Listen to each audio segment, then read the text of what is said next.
Hello students, आज हम शुरू करने जा रहे हैं फिफ्थ चैप्टर का एक अनदर 16 मार्क्स का बहुत ही इम्पोर्टेंट क्वेश्चन। भारतीय निर्वाचन प्रणाली की विशेषताएं, features of Indian electoral system. इसको शुरू करने से पहले मैं आपको एक बार थोड़ा सा ग्लिम्पसेस दे देती हूँ कि लास्ट चैप्टर वीडियोस में मैंने क्या करवाया आपको। तो सबसे पहले हमने इलेक्शन कमीशन के बारे में समझा था, जो कि भारत में चुनाव करवाता है, चुनाव प्रणाली को देखता है। तो उससे रिलेटेड जो है उसकी कंपोजिशन एंड फंक्शनिंग को लेकर मैंने दो अलग अलग वीडियो लेक्चर्स बनाए थे। होपफुली वो आप अच्छे से देख चुके होंगे।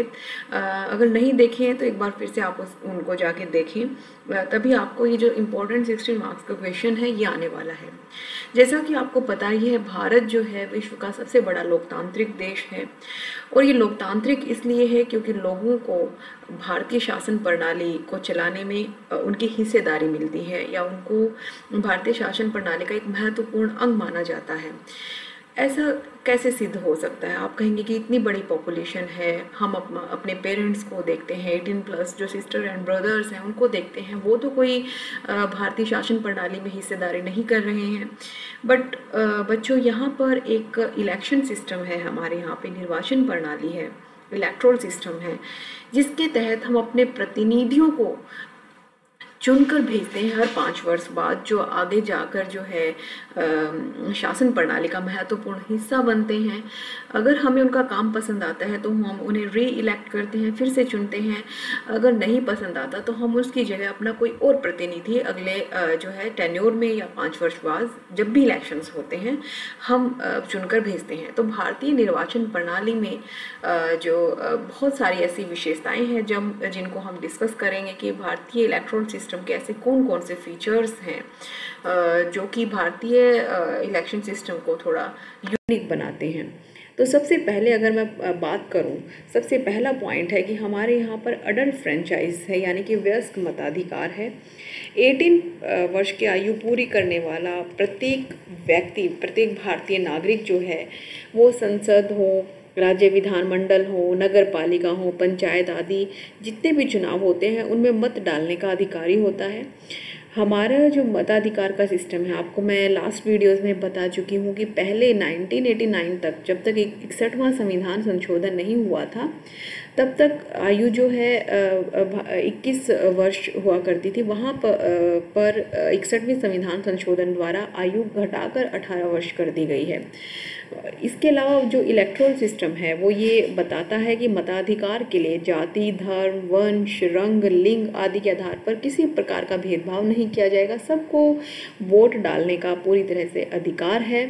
अमीर, गरीब, छूत अछूत, हिंदू, मुसलमान आदि के आधार पर किसी अधिकार पर वंचित नहीं किया जाएगा किसी को भी वोट देने से। तो 18+ MCQ में बहुत बार पूछा गया है कि कितने वर्ष का व्यक्ति वोट डाल सकता है और कौन सा संविधान संशोधन है, और वो संविधान संशोधन कब हुआ, और पहले हमारी आयु जो है मत डालने की कितनी वर्ष हुआ करती। तो ये ध्यान रखना है। इसके अलावा एक और फैक्ट आप जोड़ सकते हैं इसके अंदर, जो कि मैं प्रीवियस वीडियोस में बता चुकी हूँ कि 2019 में जब 17वीं लोकसभा के इलेक्शन हुए थे तो टोटल वोटर्स कितने निकले थे?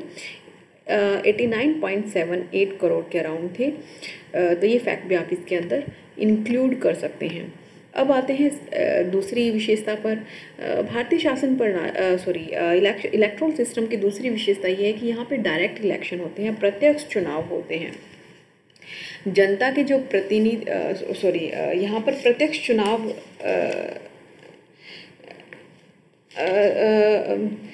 देखिए, जनता के प्रतिनिधि जो हैं जनता द्वारा प्रत्यक्ष तौर पर चुने जाते हैं। जब वो आगे शासन चलाते हैं, जैसे कि राज्यसभा के सदस्य हो गए, विधान परिषदों के सदस्य हो गए, ये अप्रत्यक्ष तौर पर चुने जाते हैं। मैं पहले आपको इसमें एक डिफरेंस बता देती हूँ। प्रत्यक्ष चुनाव किसे कहते हैं, अप्रत्यक्ष चुनाव किसे कहते हैं।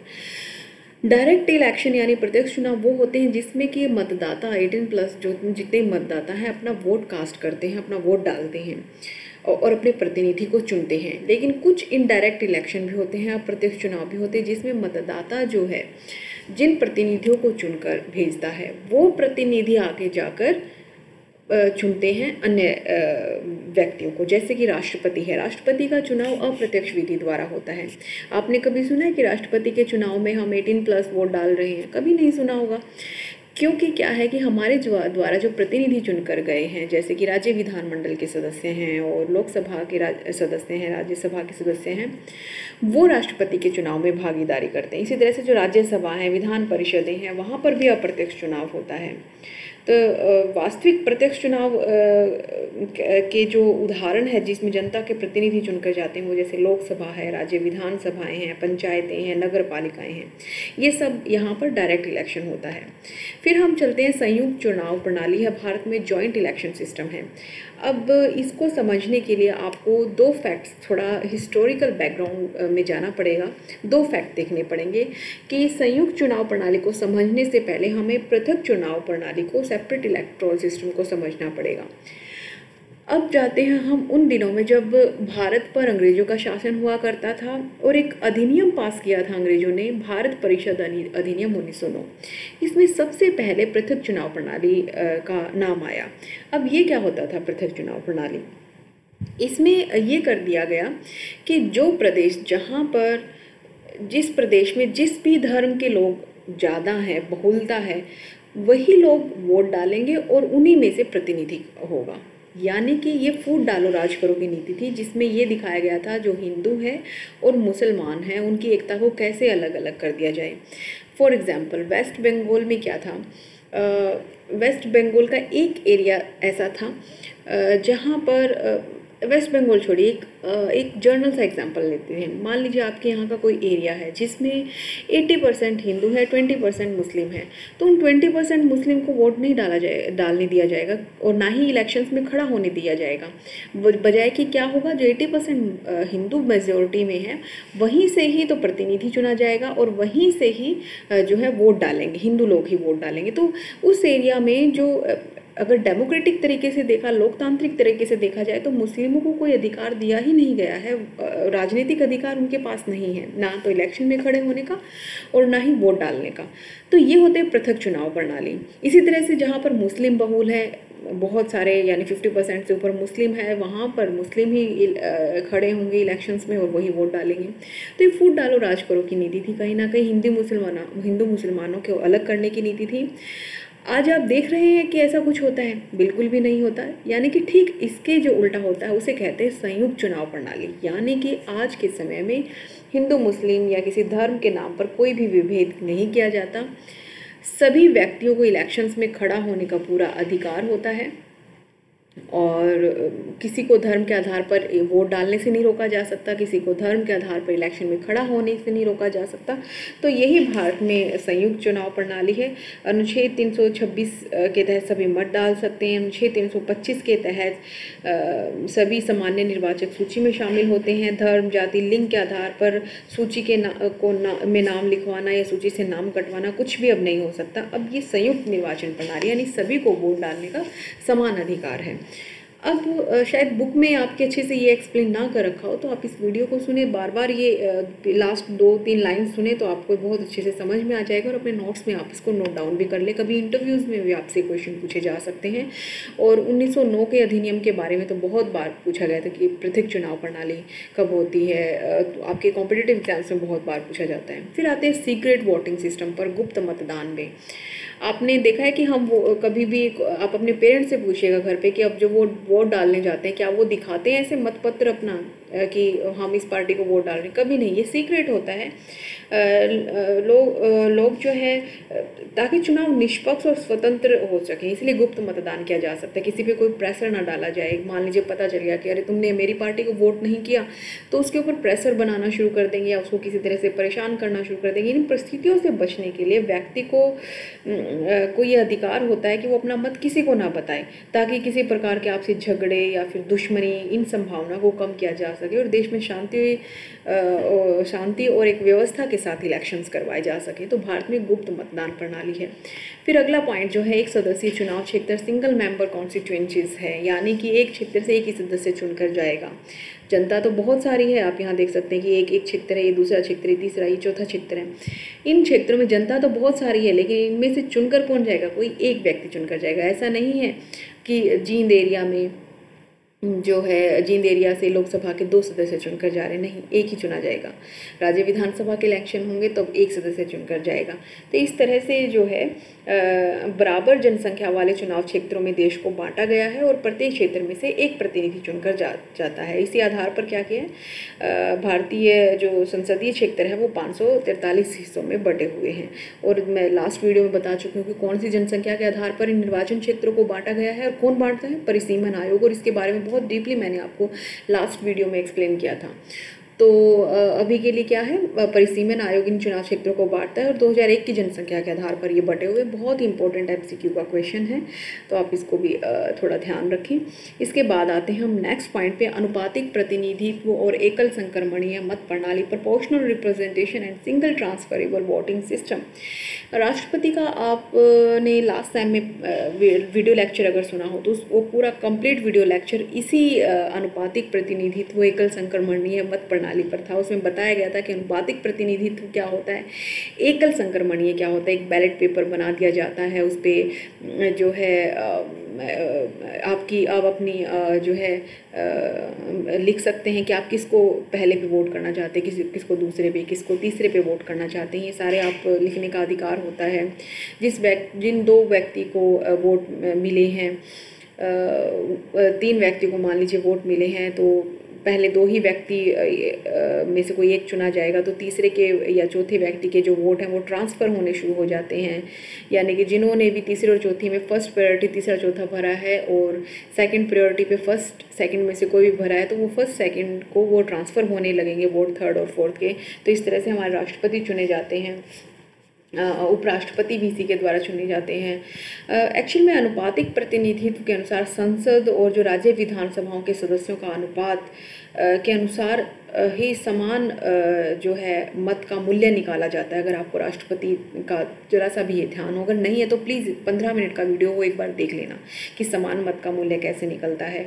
एकल संक्रमणीय प्रणाली के अनुसार मतदाता के उम्मीदवारों के नाम के आगे अपनी पसंद लिखते हैं, जो भी मैंने बताया, और उस पसंद वाला कोई व्यक्ति नहीं चुना जाता तो जो सेकंड या उससे अगली पसंद वाले के नाम के मतों का संक्रमण यानी कि ट्रांसफ़र होना शुरू हो जाता है, ताकि कोई भी वोट जो है वो व्यर्थ ना जाए।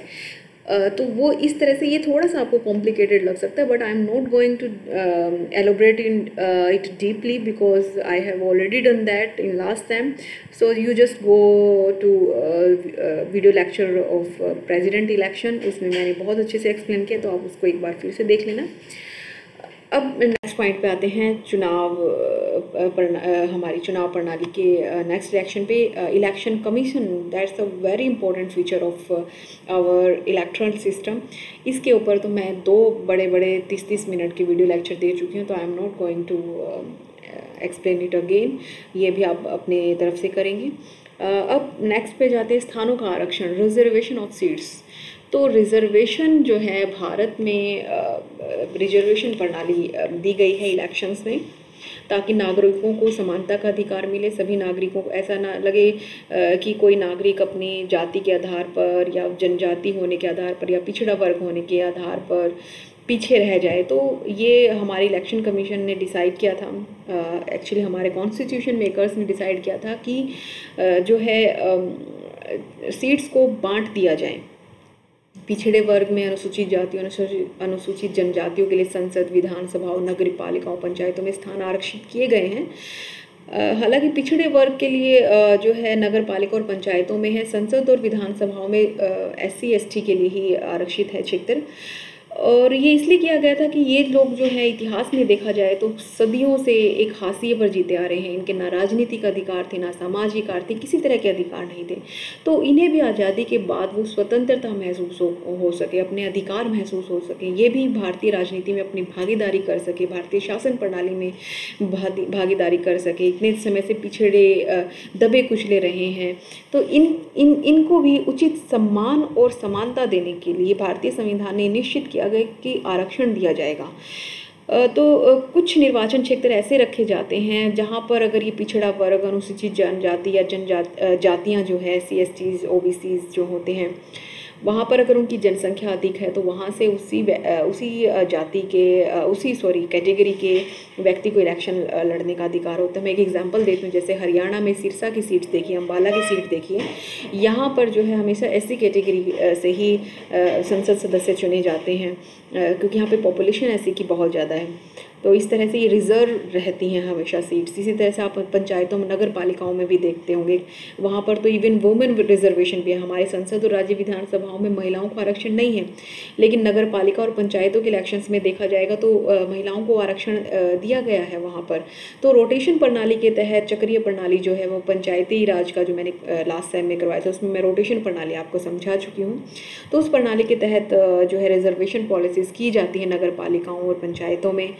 हालांकि संविधान निर्माताओं ने ये जो रिजर्वेशन पॉलिसी है 10 वर्ष के लिए रखी गई थी कि 1960, जैसे 1950 में भारतीय संविधान लागू हुआ तो ये डिसाइड किया था कि ठीक 10 वर्ष बाद 1960 में ये सब खत्म हो जाएगा और रिजर्वेशन खत्म हो जाएगा, क्योंकि 10 वर्ष काफ़ी होंगे इन दबे कुचले वर्गों को ऊपर तक लेके आने के लिए। लेकिन हर 10 वर्ष बाद क्या करती है संसद, एक अधिनियम पास करके इस रिजर्वेशन को 10-10 वर्ष करके बढ़ा देती है। जैसे अब 25 जनवरी 2020 तक था, फिर 25 जनवरी 2021 तक इसको बढ़ा दिया गया संविधान संशोधन करके। तो इस तरह से ये सब चलता रहता है, रिजर्वेशन आगे बढ़ाया जाता है, क्योंकि एक अगर एस्पेक्ट देखा जाए तो ये कहा जाता है कि अभी तक जो है ये पिछड़ी जातियाँ अपना इतना विकास नहीं कर पाई हैं राजनीतिक तौर पर। और एक पहलू ये भी देखा जाता है कहीं ना कहीं नेता या पॉलिटिशियंस या फिर राजनीतिक दल हैं अपने महत्व के लिए या फिर जातीय आधार पर वोट इकट्ठा करने के लिए रिजर्वेशन का जो पैंतरा है ये फेंकते रहते हैं। और इसीलिए आज तक भारत की आज़ादी के 70 वर्षों के बाद तक भी, संविधान लागू होने के 70 वर्षों के बाद तक भी ये रिजर्वेशन पॉलिसी आज भी हमारे देश में देखी जा सकती है। अब अगर बात करें हम 9वें पॉइंट की, चुनाव याचिका, इलेक्शन पिटीशन, ये याचिकाएं कब डाली जाती हैं? मान लो चुनाव में कोई झगड़ा हो गया है, कोई धांधली हो गई है, किसी व्यक्ति को लगता है तो, या किसी उम्मीदवार को लगता है, तो वो उम्मीदवार या मतदाता चुनाव से संतुष्ट नहीं है और महसूस करता है कि चुनाव में कोई भ्रष्ट साधन का इस्तेमाल हुआ है, तो वो सीधी याचिका डाल सकता है उच्च न्यायालय के पास। वो कह सकता है उच्च न्यायालय को कि मेरे संविधान क्षेत्र में, मेरे चुनाव क्षेत्र में धांधली हुई है, करप्शन हुआ है चुनावों को लेकर। और अगर वो सिद्ध हो जाता है तो प्रतिनिधि के चुनाव पता चल जाता है कि चुनाव में भ्रष्ट साधन अपनाए गए हैं, तो उस चुनाव को न्यायालय जो है रद्द कर सकता है, तो उच्च न्यायालय में पिटीशन डाली जा सकती है। ये भी एक भारतीय चुनाव प्रणाली का इम्पोर्टेंट हिस्सा है। 10वां पॉइंट है कि result on the basis of simple majority, साधारण बहुमत के आधार पर जो है भारत में जो है परिणाम आते हैं। अगर 100 सदस्य खड़े हुए हैं, मान लीजिए 100 वोट हैं, 10 सदस्य खड़े हुए हैं, तो जरूरी नहीं जो 51 वोट लेगा मेजॉरिटी होगी, जिसके पास सबसे ज़्यादा वोट होंगे, जो 50% वोट ले लेगा वही जीतेगा इलेक्शन। ऐसा नहीं है, जिसके पास सबसे ज़्यादा वोट होंगे वो जीतेगा, चाहे उसके पास वोट 20 हो, 21 हो, 19 हो। इसकी कई बार आलोचना भी की जाती है कि मान लो 100 में से 21 वोट लेने वाला जीत गया है, तो बाकी के जो 79 लोग जो उसको नहीं बनाना चाह रहे थे, नहीं चुनना चाह रहे थे, उन 79 लोगों की का फिर क्या महत्व रह गया वोटिंग डालने का, जब मेजॉरिटी वाले लोग चाहते हैं कि वो व्यक्ति ना बने, 79 लोग चाह रहे हैं कि वो व्यक्ति ना बने। तो इस तरह से इस प्रणाली की कई बार आलोचना भी की जाती है। ये first pass the post system की तरह है, यानी कि जो पहले पिलर को क्रॉस कर गया वो जीत गया। ये हालांकि फ्रांस से हमने लिया है, लेकिन भारत में पॉपुलेशन को देखते हुए ये प्रणाली सही भी है। इस प्रणाली के अंतर्गत प्रत्येक निर्वाचन क्षेत्र से चुनाव लड़ने वाले सभी उम्मीदवारों में से सबसे अधिक मत पाने वाले उम्मीदवार लोकसभा, राज्यसभा, विधानसभा, विधान परिषद, स्थानीय नगर निकाय, पंचायती राज संस्थाओं के लिए निर्वाचित हो जाते हैं। 11वां पॉइंट है ऑप्शनल वोटिंग, ऐच्छिक मतदान। हमारे यहाँ पे वोट डालना कंपलसरी नहीं है। आपने कभी सुना है कि गवर्नमेंट ने नोटिस निकाल दिया हो, इलेक्शन कमीशन ने नोटिस निकाल दिया इलेक्शन से पहले कि सभी को वोट डालनी जरूरी है, अदरवाइज तो वो दंड के भोगी होंगे? ऐसा कुछ नहीं, इच्छा पर आधारित है। आप किसी मतदाता को फोर्स नहीं कर सकते हो वोट डालने के लिए, पूरी तरह से ऑप्शनल वोटिंग है। मतदाता चाहे तो वोट डाले या अपने मत का प्रयोग ना भी करे, वो उसकी इच्छा पर निर्भर है, बाध्य नहीं किया जा सकता वोट डालने के लिए किसी। हालांकि कुछ संस्थाएं हैं पंचायती राज या स्थानीय स्तर पर जो पंचायतों में ख़ास तौर पर कई स्टेट्स ने ये चीज़ें लागू भी की है, जैसे कि गुजरात स्टेट ने ये लागू किया था कि पंचायतों में वोट डालना कंपलसरी है, अनिवार्य है। तो इस तरह से हालांकि 2014 में लागू हुआ तो गुजरात पहला राज्य था ऐसा जिसने कंपलसरी वोटिंग कर दी थी, लेकिन भारत में वैसे ये है नहीं, सिर्फ पंचायतों में गुजरात में ही है, लेकिन भारत में ये कहीं और नहीं है। आप वोट डालने के लिए किसी को फोर्स नहीं कर सकते। इसका एक पहलू ये भी देखने को मिलता है, कहीं ना कहीं इससे वोटिंग का जो परसेंटाइल है वो बहुत कम हो जाता है। भारत में आप देखते होंगे कि 40% लोग डाल रहे हैं वोट, कहीं 60% वोटिंग हुआ है। इवन पढ़े लिखे राज्यों में जैसे कि दिल्ली को ही देख लीजिए, 70% वोटिंग, 80% वोटिंग, बाकी का 20-25% वोट ही नहीं करता। तो वो 20-25% का लोकतंत्र में भागीदारी ही नहीं है, तो कहीं ना कहीं फिर ये हमारे लोकतंत्र को कमज़ोर कर देता है। नेक्स्ट लास्ट पॉइंट है नोटा का प्रावधान, प्रोविज़न ऑफ नोटा। ये जो प्रावधान है भारत में 2014 में लागू किया गया था,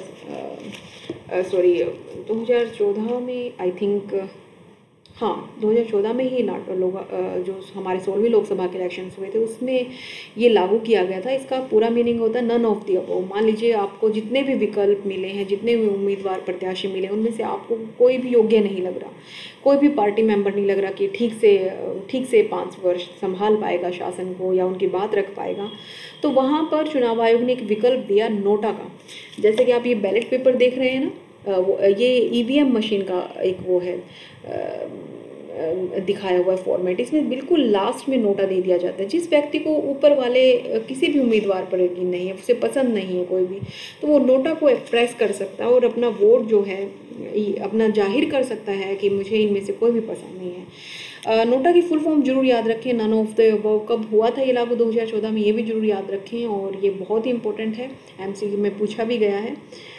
तो इस तरह से यदि मतदाता चुनाव में खड़े हुए सभी प्रत्याशियों को अयोग्य या भ्रष्ट प्रवृत्ति का समझता है तो अपनी भावना को पूरी तरह से व्यक्त करने का उसे पूरा अधिकार है। 16वीं लोकसभा चुनाव जब 2014 में हुए थे तो इसका पहली बार प्रयोग हुआ था और देखा गया था कि लगभग 60 लाख के आसपास लोगों ने इस विकल्प का प्रयोग किया था पूरे देश में।